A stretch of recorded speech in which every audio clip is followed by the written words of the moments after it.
તો તૈયાર છે આપણો વધેલી રોટલીનો નાસ્તો।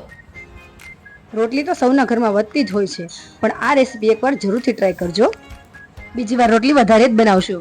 તો ચાલો બનાવવાનું ચાલુ કરીએ। તો સૌથી પહેલાં મેં વધેલી 4 થી 5 નંગ જેટલી રોટલી લઈ લીધી છે। તેને આપણે આ રીતે પીસ કરી લઈશું।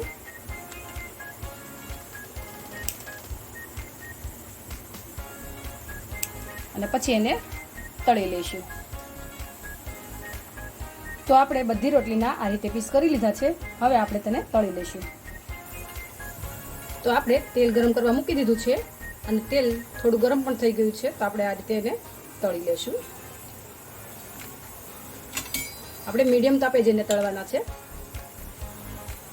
આપણે રોટલીને થોડી બ્રાઉન થાય ત્યાં સુધી તળી લઈશું। આપણે રોટલીને આ રીતે થોડી બ્રાઉન થાય એટલે કાઢી લઈશું।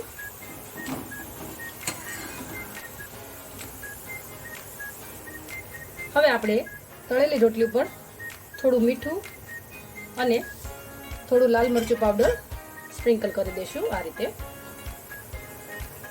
અને આ રીતે બધી રોટલી તળી લઈશું। હવે આપણે રોટલી ઉપર થોડું મીઠું અને થોડું લાલ મરચું પાવડર સ્પ્રિંકલ કરી દઈશું આ રીતે। અને આ જ રીતે બધી રોટલી રેડી કરી લઈશું। તો આપણી રોટલી તળાઈને રેડી થઈ ગઈ છે। હવે આપણે આગળની તૈયારી કરી લઈશું।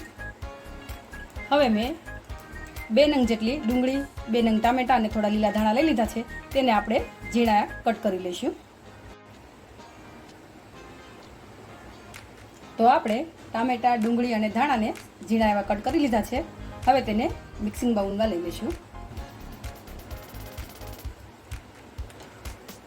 સૌથી પહેલાં ટામેટા એડ કરીશું, ત્યાર પછી તેમાં કાંદા એડ કરીશું અને લીલા ધાણા એડ કરી દઈશું।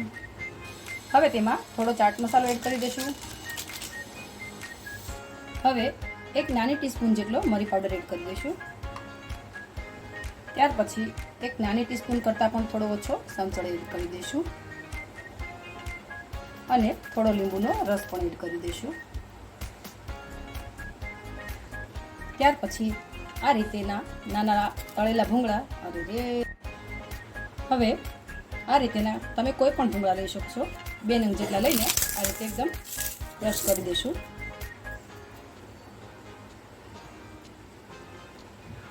ભૂંગળા એડ કરવાથી આપણા બનેલા આ ચાટમાં થોડો ક્રંચ આવશે। સારી રીતે બધું મિક્સ કરી લઈશું। જો તમારે આ ચાટને પિઝા ફ્લેવરમાં બનાવવો હોય તો થોડો ઓરેગાનો અને ચીલી ફ્લેક્સ પણ એડ કરી દેવા। હવે તેમાં થોડી સેવ આ રીતે એડ કરી દઈશું।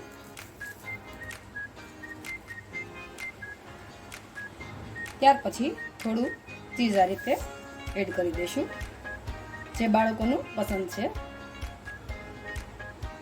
જે બાળકોનું ફેવરેટ છે।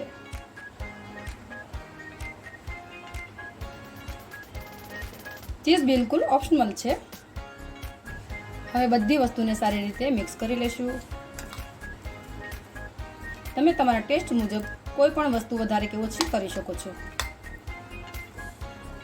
એકવાર આ જરૂરથી ટ્રાય કરજો, બાળકોને અને મોટાને સૌને પસંદ આવશે। હવે હું આ ચાટને થોડું તીખું બનાવવા સ્પાઇસી બનાવવા માટે આ રીતની ગ્રીન ચટણી એડ કરી રહી છું। તમારા પાસે ના હોય તો તમે લાલ મરચું પાવડર પણ એડ કરી શકો છો તમારા ટેસ્ટ મુજબ। હવે છેલ્લે એડ કરીશું 1 નાની અડધી ચમચી જેટલો ટામેટો સોસ। હવે છેલ્લે એડ કરીશું 1 ચમચી જેટલો ટામેટા સોસ। સારી રીતે બધું મિક્સ કરીને હલાવી લઈશું।